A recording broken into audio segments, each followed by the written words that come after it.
Look at this photo carefully. Cropping the same picture in different ways can change your perspective on the world. In the 1970s, psychologists Amos Tversky and Daniel Kahneman studied a psychological effect where the way information or things are presented significantly influences people's perceptions. This is called the framing effect. If you place a mediocre painting in a luxurious frame and hang it in a grand hall, people might genuinely consider it a masterpiece. According to this effect, the human mind focuses more on how something is presented rather than what is presented. For example, "I will wait for you here." Both sentences have the same words, but convey a different message because they are framed differently. Similarly, look at these two circles. Depending on how you surround them, they may appear larger or smaller, but in reality, both are the same size. By using this cognitive bias, people's decisions can be significantly influenced.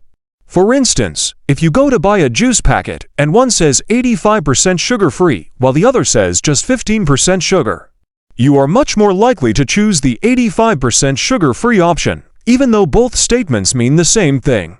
Whether it is 85% less sugar or only 15% sugar, it is the same, but the human brain is wired to react to larger numbers. After a critical operation, if a doctor says there is a 90% chance of success, you will feel good. But if the same doctor says there is a 10% chance of failure, you will become anxious, even though both statements mean the same thing. The difference is that they are framed differently, one positively and one negatively. Research indicates that with the right framing of questions and statements, you can get the desired response from people.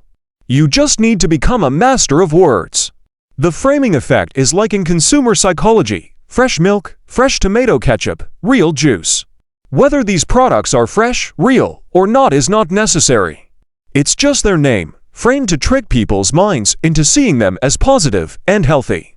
Look at the back of the packet to find out.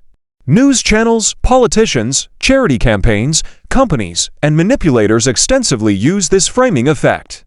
Don't fall for anyone's tricks. Whenever you feel you are being tricked, observe the entire scene and learn to make better decisions by understanding such cognitive biases without being misled. Thank you for watching.